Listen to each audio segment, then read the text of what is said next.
Hi everybody, welcome back. I am the Curious Psych NP, and today we're going to be talking about the things that most people don't think about when they're choosing their nurse practitioner school.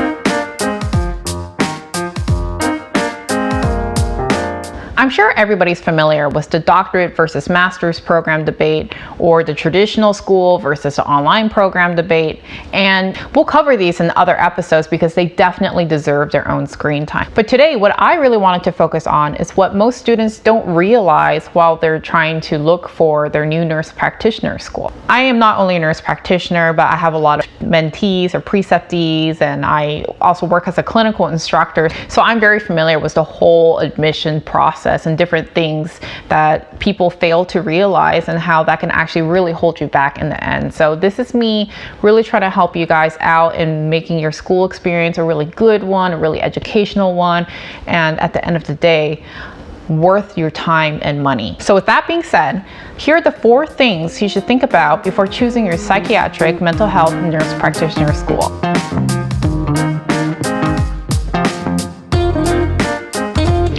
What a lot of students don't realize is that clinical placement can actually make or break your school experience. And let me explain what I mean by that. I get a lot, and I mean a lot, of requests to precept students. And I love teaching. I love taking students, and I will take as many students as I can reasonably. However, I am still only one person. I can only work so many days a week, which means I can only take so many students. And I am not the norm. A lot of my friends, a lot of my colleagues don't take students for many good reasons. It takes them away from their work, it's extra liability, it's extra paperwork. It really does add a lot of hours to a nurse practitioner's day if they have to take on one student, let alone 2 or 3 students. So the reason why I'm bringing this up is because unless you already have a prior existing relationship with a nurse practitioner who's told you specifically that yes, they will take you on when you're in your clinical rotation, then my recommendation is to find a program that will actually place you. Meaning the program should already be established enough to have the reputation and relationship with different nurse practitioners already, so they can just link you to one instead of you having to find one yourself. What students don't realize is that there is such a shortage of mental health nurse practitioner preceptors, which means you won't graduate if you can't find one. And this has happened. I know somebody who was held back a year because she couldn't find any preceptor to take her. And it's not to any fault of her own, it's just we have so many students that were being asked to precept, and realistically we just can't do it. So typically the established nurse practitioner programs will already have developed relationships with preceptors already, so they can actually link you to preceptors versus finding your own. So if you do decide to choose a program that makes you find your own preceptors, likely what you're going to have to do is you're going to have to spend several months cold calling nurse practitioners, handing out your resumes to everybody you meet, going on LinkedIn, going onto online resources, and actually pay to have a preceptor. And I'm not necessarily sure that's an experience that you would want, especially when you have so much schoolwork that you have to do and other priorities and commitments in your life. It's very stressful having to find your own preceptor. In particular, in my area, child psychiatric nurse practitioners are almost impossible to find. But in order to graduate your program, you're going to have to find a child psychiatric nurse practitioner. So what do? Some people will actually travel. They'll travel to the other end of the state. They'll do whatever it takes in order to get that preceptor. So with that said, that's why I put it at number 1, because it's the one that students really don't think about, because they think, oh, that's fine, my school will take care of it. But unless they tell you, no, they won't. And you will be there out on your own. So you can look at reviews about the school. You can talk to former students, alumni of the school to see what their experience in finding preceptors was, because reality is, I mean, even for an established school, it's rough. Number 2, accreditation.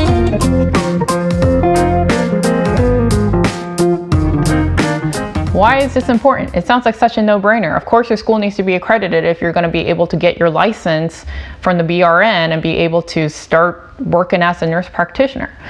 The reason why I mention it is because a lot of these schools lose their accreditation halfway through. You guys all heard of University of Phoenix?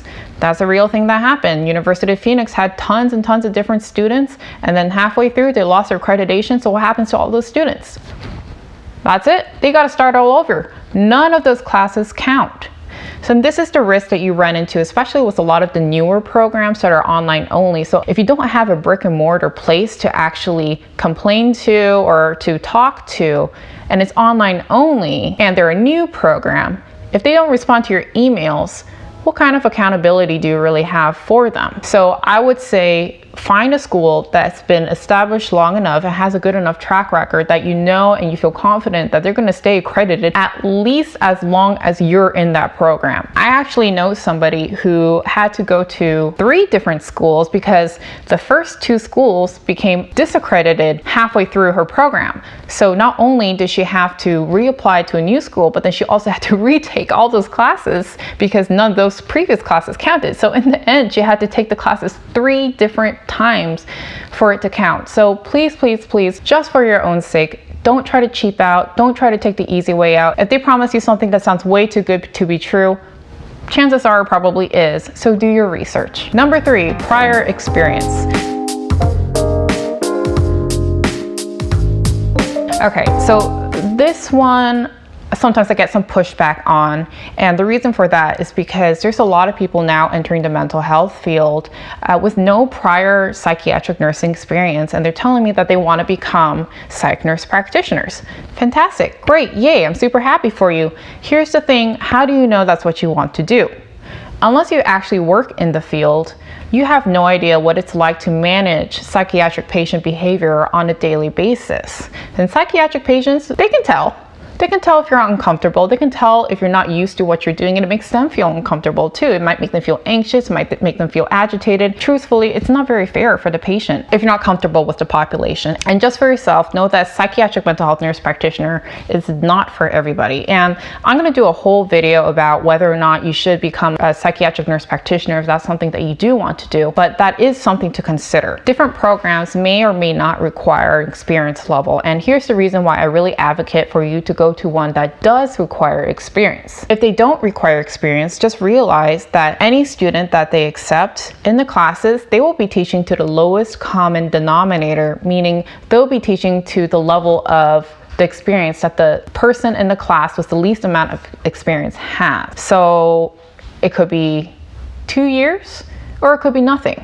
So you could be spending all this money, investing all your time to be a part of a program that's really just teaching you the basics of psych nursing, which you should have already had, because this is at least a master's level of education. You really should be already operating on this level, not down here trying to catch up to here, because it's going to take a lot more than 2 years to do that. So that one, like I said, I get pushed back on because there are a lot of people who are now entering this field and don't want to waste any time and want to jump straight into becoming a mental health nurse practitioner. Is what they know what they want to do, and that's fantastic. Like I said, just be careful and just realize that if you do sign up for a school without that experience requirement, that likely that's what is going to happen. And just think about whether it's worth your time or not to pay for basic level education when you really should be out here. Because remember, you know, at the end of the day, you're going to be treating real patients. Their lives are in your hands. So you want to be sure that you can actually give them the best quality care that they should get. Finally, I want to talk about pass rate.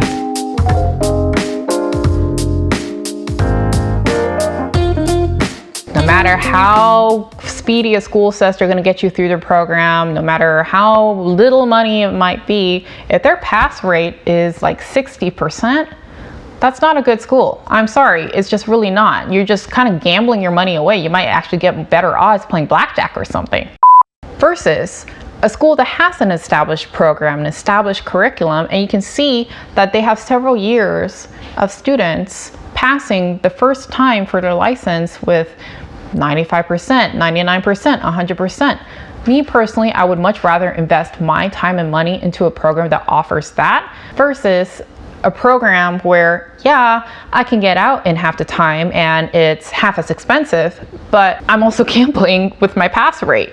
If I don't pass the first time, that means I have to wait another 3 months until I can retake the test. And again, time is money. If you really value it that much, then I would say highly recommend you take the time and effort, make sure you find a program that has very good pass rates, because really that's what education is. It's an investment into your future. So out of respect for you and your future career, I would highly advise you to find a program that fits your needs, fits your style of learning, depending on where the location is, depending on what the cost is, depending on how much time you have, if you have to do part-time or full-time or whatever you need to do. With that said, please keep those 4 things I listed as things to consider when choosing your school and choosing what to invest your time and money into. I hope you have a great day, and I'll see you in the next video.